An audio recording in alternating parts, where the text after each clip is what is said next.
Hello সবাই। আসুন আজকে একটা নতুন ওয়ার্ডের মিনিং শিখি। কথাটা হচ্ছে অ্যাব অরিজিনাল। ABORI sorry. অ্যাকচুয়ালি ভিডিওটা কমপ্লিট করার আগেই বলে দিই, পুজোতে উম, মানে এত মাস্তি করে আমার পুরো গলা ধরে গেছে। এবং তার সাথে আহ, আরেকটা জিনিস বলি যে আমার বাড়িতে খুব জোরদার রান্না বান্না চলছে, তো যার জন্য আপনারা একটু ব্যাকগ্রাউন্ড নয়েজ পেতেই পারেন। একটু অ্যাডজাস্ট করুন। আমি চেষ্টা করছি আপনাদেরকে যতটা পারা যায় ততটা বেশি ভোক্যাবুলারি শেখাতে, যাতে আপনাদের ইংলিশটা আপ টু ডেট থাকে। So let's continue.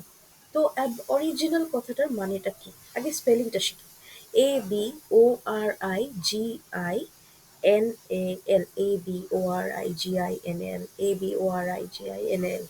Ab original, ab original. আচ্ছা, তো প্রনাউন্সিয়েশনটাও শেখা হয়ে গেছে। অ্যাবরিজিনাল কথাটার মানেটা হচ্ছে, ধরুন আপনার বাড়ির পাশে একটা কোনো একটা পরিবার থাকে, যে যারা ওখানে জন্মান্তর মানে জেনারেশনের পর জেনারেশন ওখানেই ওরা আছে, তাদেরকে বলা হয় অ্যাব অরিজিনাল, মানে অরিজিনালও তারও বেশি অরিজিনাল। ঠিক আছে? আহ, আপনি যদি কখনো অস্ট্রেলিয়ায় যান, বা আমি বলছি আপনি যদি কখনো আম, মানে অস্ট্রেলিয়া বলতে ওই লাল মাটি চিন্তা করে আমার পুরুলিয়ার কথা মনে পড়লো।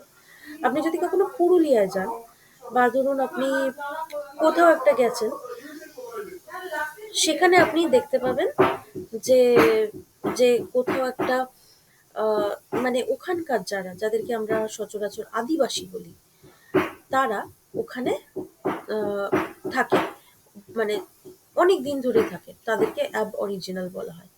Stay tuned for more.